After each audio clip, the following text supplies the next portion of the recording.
So, Dr. King, just talk a little bit about that process of how Dr. Latson Billings got you involved in contributing to Beyond the Big House.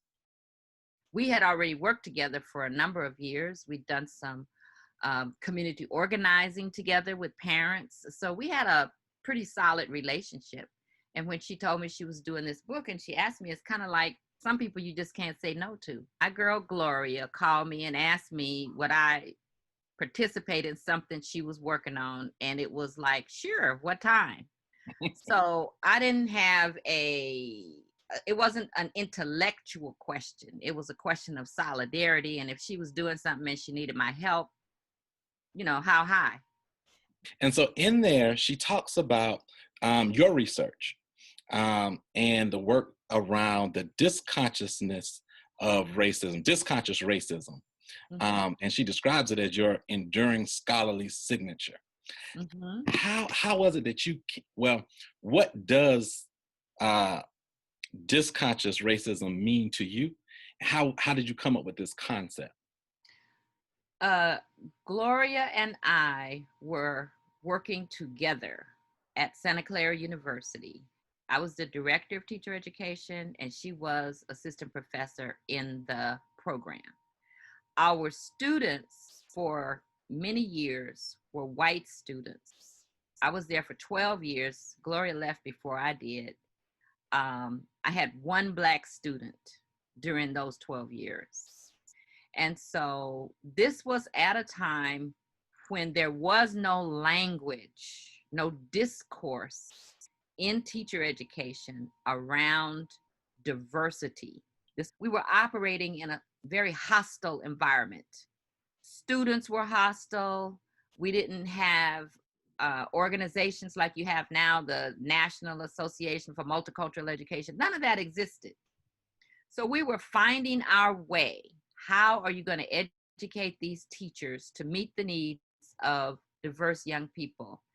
And my students would say to me all the time, Dr. King, racism and prejudice is just human nature. It's just human nature.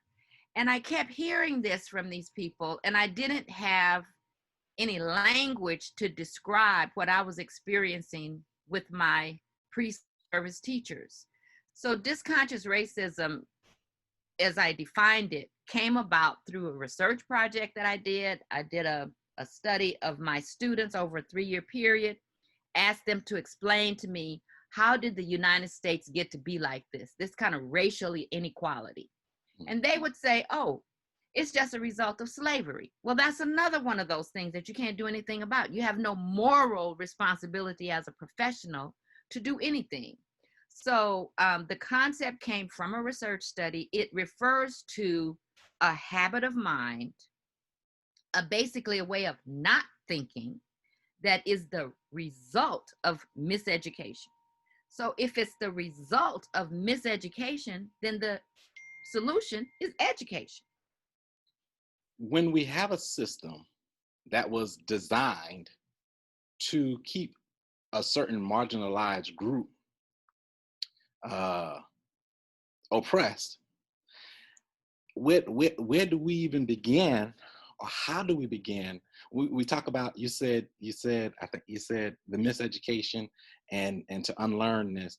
How does that start? Where do we start when everything, all of the teacher programs, the education that we ourselves have received is contradictory to the culture of Black and brown people? Some basic principles. Number one, you start wherever you are with whoever you working with. There's no one size fits all, no magic solution. Wherever you are, that's where you are. And you need to understand where you are and what's happening around you. Number two, this is not a new set of problems. We are part of a tradition of educational excellence and resistance. So when I talk about miseducation, and what Carter G. Woodson said in that book in 1933, there would be no lynching in the street if it didn't first happen in the classroom. Mhm. So that implicates all of us. The third point that I want to make is the damage affects not only people of color, the folks that the system targets for repression and control, but the damage also affects the people who are so supposedly benefiting from the system. So Mhm. in my context in Santa Clara University in Silicon Valley in the early 90s, my students were white students. So I'm talking about how have they been damaged by this and how can they be freed from this conceptual incarceration so that they can choose to be morally, ethically responsible educators. Mhm. We make the mistake if we think that it's just about color. It's about consciousness. And so the term is disconscious racism. I won't get into, well, can black people be disconscious? I'm not talking about that. I'm talking about the way in which the very education we receive, as you said, uh, is an obstacle to the kind of goals that we would have for a democratic society, for everyone's human freedom. And then you have to begin to look at the specific, that's my next point. You have to look at the specific experiences of particular groups. So if you are a Latino or a Latina, how does this race thing work in your history? How come when the baby's born, they're running to look at the fingernails?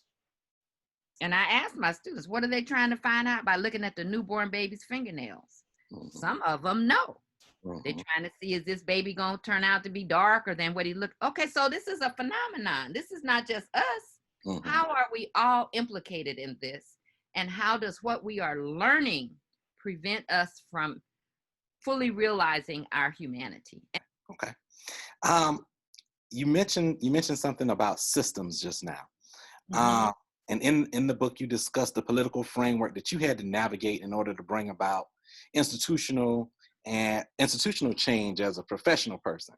So, as for us as practicing administrators, um, oh, and you described it as trying to. I love the analogy, trying to turn an elephant who doesn't have any reason to turn. What advice would you offer to the school leaders who are beginning or trying to address social justice transformation that's needed in our schools when the system that we're in can be resistant to that change or may not even see the need for that change? Well, um, you're asking a specific question about a much larger problem and process. Hmm. So, the larger problem and process that you're talking about is liberation. So, if it's about liberation, now you need a strategy. You need some folks that are in your corner. It's not a solo, in sociology, we talk about the white hat change agent, the person who's coming in riding on the white horse and you the only one, you coming in, you gonna make the change. That doesn't work. You have to be very strategic about an analysis of the situation that you're in and have some other people with you. So we could have a whole class on how do you survive in a hostile situation when you have an agenda and maybe even people that look like you are not down with your agenda.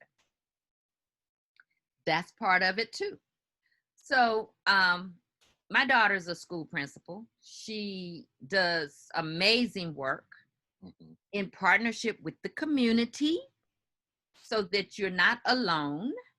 You don't win every battle, but you also don't give up on the war because it's, as I said, it's a much larger process. So something very specific.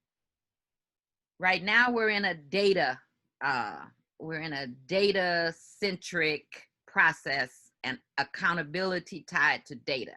So school leaders spend a lot of time collecting information, being accountable to the higher ups with this data. And if your test scores are not where they're supposed to be, you're very vulnerable. So that's the time it is. That's what time it is. So how can you use data proactively to educate the community, to refocus the thinking of your colleagues, the people that you are supervising, to get at those deficit perspectives and also engage the children, the young people, in investing in changing that picture, changing the narrative about who they are and what this school is. So I'm trying to describe a process of educating people toward some common goals and not see yourself as a lone, like a lone ranger trying to come in here and overturn things. And ultimately, everybody has to have a moment where you say, is this it? Is this a line that I can't cross? And so have a plan B. Maybe this place is not going to be where you're going to really thrive. If that's the case, be open to some other possibilities, because you want to be able to stick and stay for the long haul. You want to be around to complete your assignment. You don't want to kill yourself, and you don't want to kill anybody else. You want a space where you can thrive as a Black person that has consciousness and a commitment to the young people in the communities you serve, not just the Black people, but everybody, because it's about creating a better society. Do I sound like I'm preaching? I don't mean to. I love it. I love it. And you mentioned, you said something, you talked about the war and fighting, continuing to fight the war, right? And it reminds me of what you discussed in the text around tenacity. Mm-hmm. In your response, you said, "Now let me see what I can do tomorrow. Yeah, they won today, but I'm still here. And tomorrow I have to go back and deal with this." Mm-hmm. With the state of where education is now, the state of our society, where we are in terms of culturalism and multiculturalism, what do you see as the biggest need for what must happen tomorrow in education? It's not a single thing. The biggest need is first your own consciousness. And that requires that you are well read, you have studied our tradition, you know who are the people who are influencing you.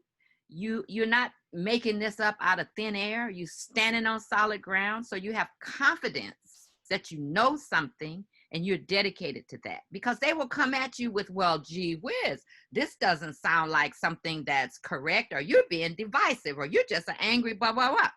So get your head right, number one. Number two, as I said before, have some kind of strategy that allows you to be connected to the community. And you don't have to, in our culture, there's a blues man that says, you don't have to tell everything you know. Mm-hmm. So everybody doesn't have to know who your people are. You can have meetings off the side. You can have a meeting in the cafe on Saturday morning, and people don't have to know who's in your meeting. But you need to be connected with folks that are on your team so you can strategize together.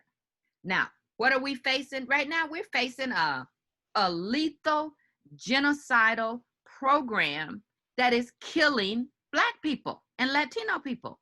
They're talking about opening the schools with no precautions about safety. So in every community, there needs to be some conversation about that. What are we going to do to protect the children, families, the elders? And you as an educator, you have a certain position and information that you can be helpful to people who are trying to mobilize, organize to defend the children in the community. In other words, recognize that there is a danger. When I was working at Santa Clara, director of teacher education, I'm in my community at the post office, and a lady comes up, Black lady, and she says, "Don't you work at Santa Clara?" I said, "Yeah." She said, "Well, what are you going to do about what's going on there?" Because Black students were in a toxic environment at the university where I'm teaching. So I can't act like I don't have anything to do with that. They're not my students, but it's happening in the place where I work. So the tenacity is to recognize that this is a complex set of issues, and my intelligence as a thinking human being should enable me to look at that situation and say, where can I make a difference today? I think one of the strengths of that book and so much of the other scholarship that we can rely on is it does remind us that we don't all have the exact same point of view. And so I tell my students, we don't all have to do the same thing. And I want to recognize that I'm a professor steeped in Black studies. Other people may be steeped in multicultural education. Other people may be connected to something else.